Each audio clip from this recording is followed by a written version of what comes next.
Hi everyone! Ayan, good morning sa ating lahat ng mga Kimpo fans. Ayan, sinong hindi matutuwa ngayon guys? Alam mo yung tipong hindi natin inaasahan. Kasi nga, ang totoo, nung 7 days na lang, mahabol si Ann Curtis, di ba? So, nag-worry tayong lahat. Kaya nga, ang lahat ng mga Kimpo fans na laging pinopost, even ako, nag-share din ako talaga na ilang days na lang, malapit na yung pinaka-final. So, dahil nga umahabol si Ann Curtis, ang totoo nalagpasan pa niya si Kim eh.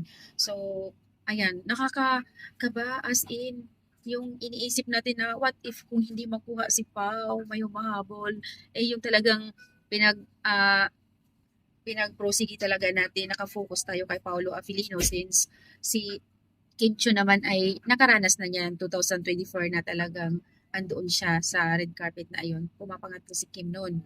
Nauna na nga si Belle, then si Kath, then si Kim Chiu. So, ito na nga, guys, grabe.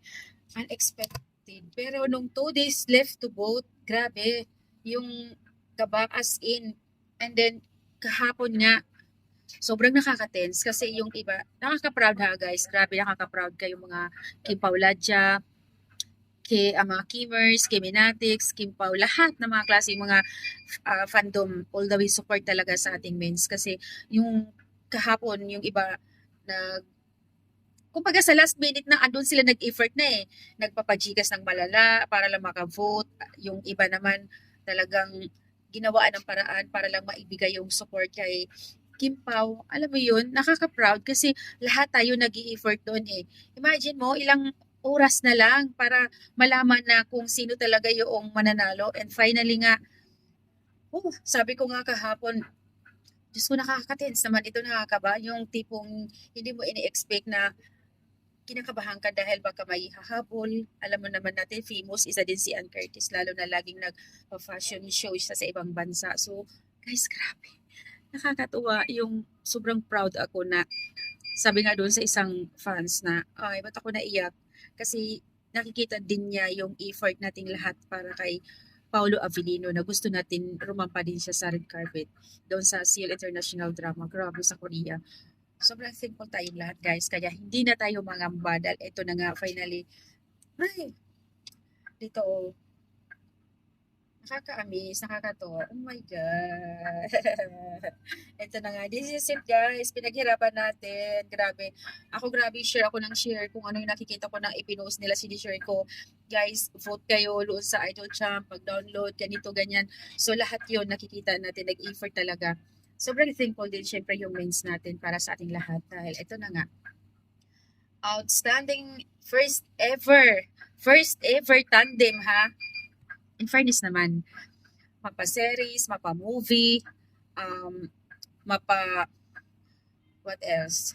Kahit sa mga ambassador, like Hyundai, nandoon sila magkakasama sa mga event, doon sa ah, mga endorsement, lagi sila. Ito na naman ngayon. So, dito natin makikita na talagang ayaw natin mapaghiwalay ang Kim Pao. Ika nga, sabi ni Pao, you always beside me. So, yun na yun yung talagang tinatandaan. Kumbaga, lahat yun nakamark lahat sa lahat ng mga Kim Pao fans. So, ayan guys, sobrang proud tayong lahat. Sabi dito, nakaka-amaze talaga. Ang dami nagmamahal sa Kim Pao. Kaya imposibleng hindi manalo si Paulo. Lahat-lahat, kung ito pinagsama lahat ng mga Kim Pao, sobrang dami. So, dito lahat nakikita kung gaano natin kamahal ang Kim Pao. Kaya congratulations, Pao. 2024 si Kimi. And then ngayon, 2026 si Paulo. Wala pang update kung kailan ito gaganapin sa Korea. Pero nakaka-excite talaga. Yes, congratulations sa lahat ng Team Kim Pao, Kiminatis, mga Kimmers, uh, Paolo Avellino, fandom, so lahat-lahat nagkakaisa. Pero ang lahat ng mga ito, sobrang daming Kim Pao talaga.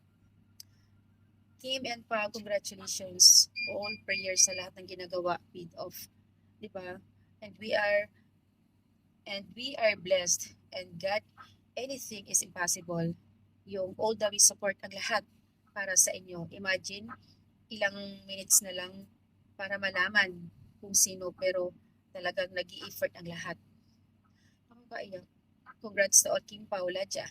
Mabuhay kayong lahat. God bless. And all mostly Kim Pao. Hoy. 'Di ba, nakaka-amaze, nakakatuwa. Siyempre alam na nito ng mga mains natin, 'di ba? Ano kaya ang iisipin ngayon ni Paolo Avellino and Ken Cho? Siyempre proud din mga 'yan. Ang iisipin talaga ng mga 'yan, ganito ako kamahal, ganito kami kamahal pala ng mga Kim Pao. Lahat ng fandom, nakaka-proud. Kaya minsan nakikita ko sa post ni Pao, sa Twitter, grabe kayo, yung effort nyo para sa amin. Kaya sobrang nagpapasalamat kami sa inyo.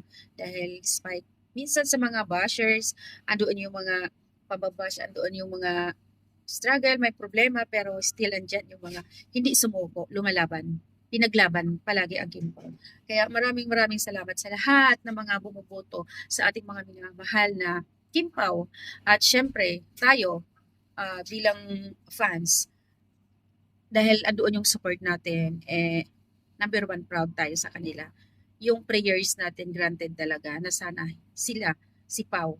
Kasi nga, sa dami-dami, di ba? Siyempre, mga sikat, lalo na si Ann Curtis, si Fiang, o talagang nagle-level up yung pag, ano niya, sikat. Kaya, sa daming mga fans din ni Fiang, pero, yun nga, hindi pa rin umubra. Ang layo ng gap. Kaya congratulations sa ating lahat. Super proud tayong lahat na nagkakaisa tayo, pinuto natin dahil andoon yung pagmamahal, pag-support natin sa kanila. Siyempre, alam ng Kim Pao na ngayon means natin na yung support natin sa kanila. Kaya thankful din sila. Ay, nakakatuwa.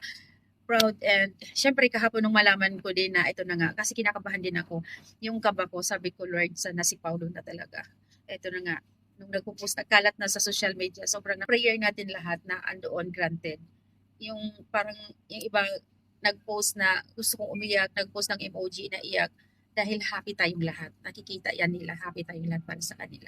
Kaya lahat ng mga Kim Pao, mga ibang fandom, Team Paulo, Kiminatics, mga Kimers, so mga Kim Pauladia, lahat ng mga klaseng mga fandom na pangalan ng Kim Pao. So maraming maraming salamat dahil nakikita nila yung talagang support natin para sa kanila.